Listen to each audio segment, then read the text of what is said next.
And if you want to know what Tulsi Gabbard actually said about Assad, here it is.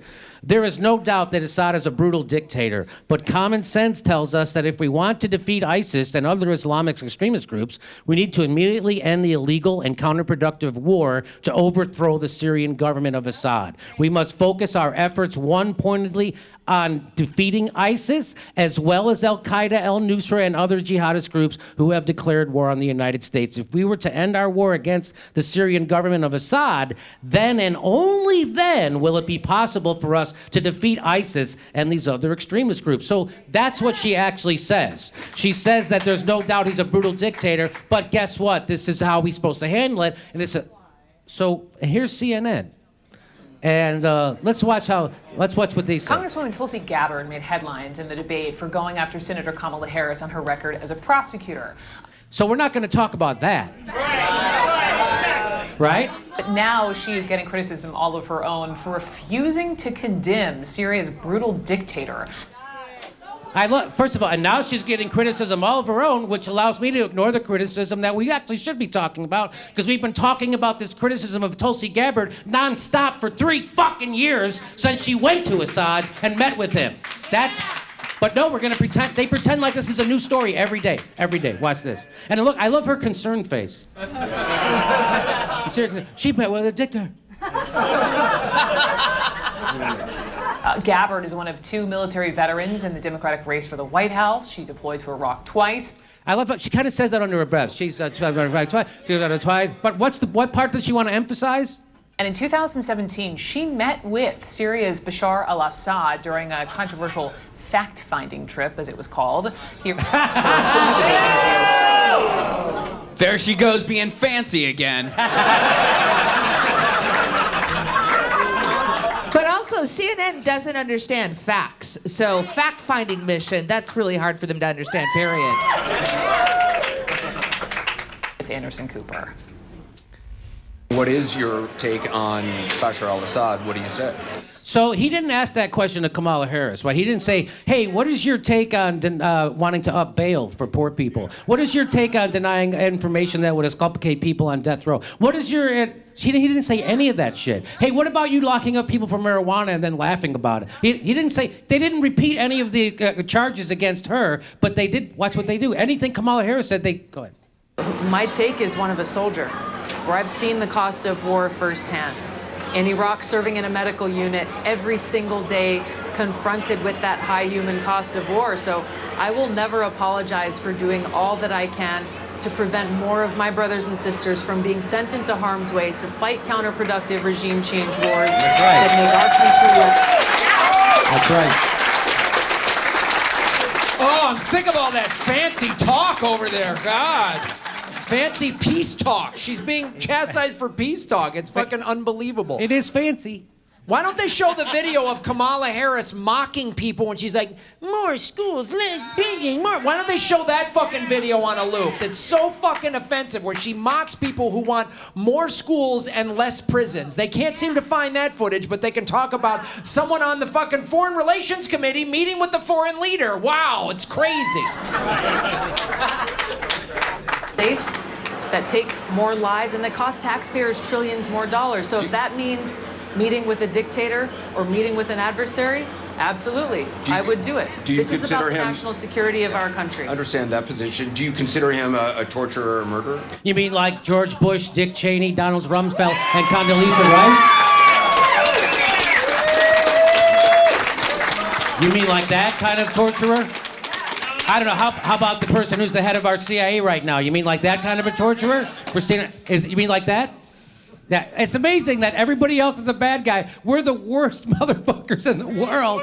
And he's sitting there. It's like Chris Christie wagging his finger at you for staying at the buffet too long.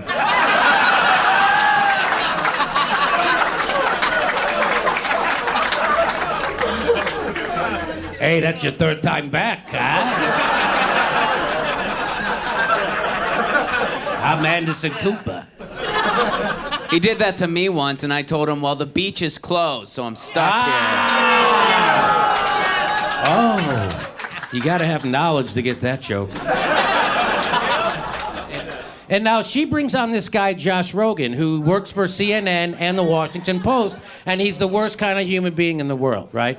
So I'm pretty sure, I can't, but if this guy's not getting a direct check from the CIA, he should be, because, but this is exactly the kind of guy who gets a check from the CIA, right? So I just want to show you who this guy is, and we'll come back. This guy, by the way, CNN, here's the work they did on Syria.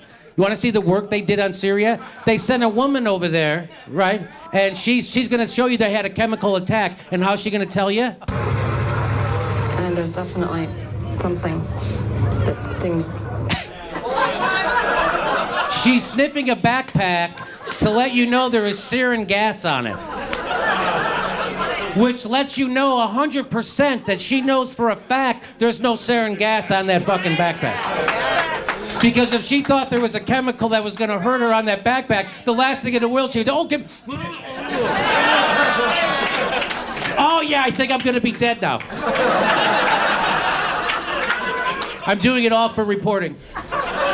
Jimmy, I think I'm sorry to interrupt, but I believe there's poison in this bottle of water here. Check it. Yeah, that's definitely poisonous. There's poison water for sure. That's a done deal. Poison water. Russia took over Flappers.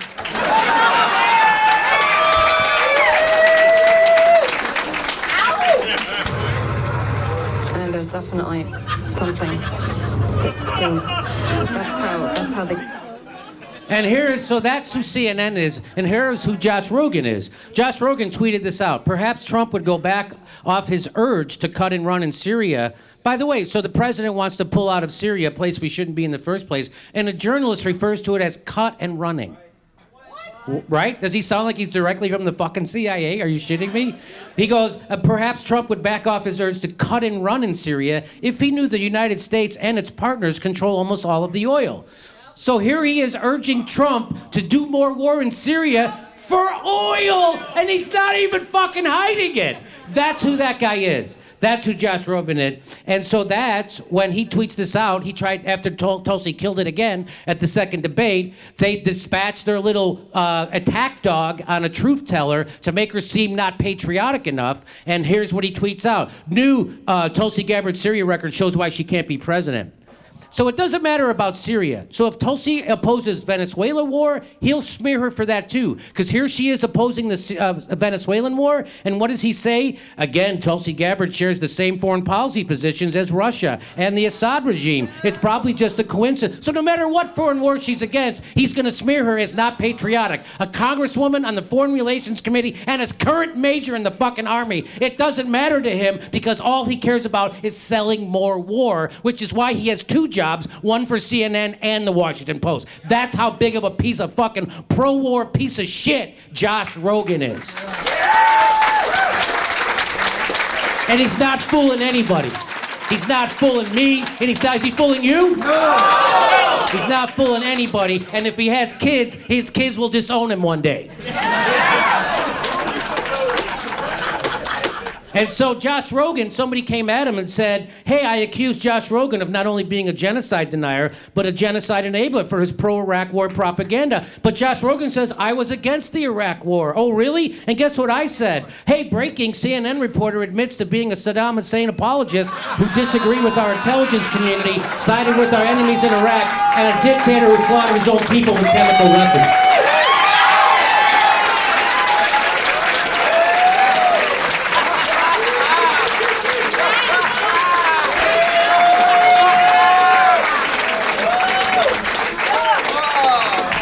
And Josh Rogan is such a transparent fucking piece of shit loser that my response to him, his original tweet, it got 126 likes. My response, it got 961 likes. My response to his bullshit tweet under his own followers is 9 times more popular.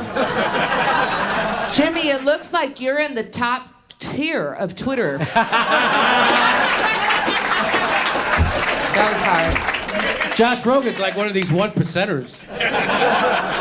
And so all I said is this reveals Josh Rogan to be bought and paid for lying propagandist with zero integrity that he is. If he had any dignity at all, he would apologize to a veteran he is smearing who served 2 tours in Iraq, and then he should learn coding because journalism is not his thing.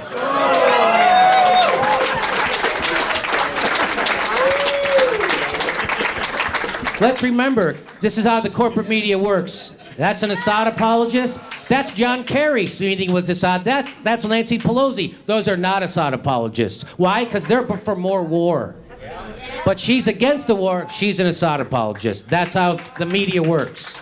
That's corporate media. That's why I have a show. That's why you're fucking here. And that's why Tulsi Gabbard is trending.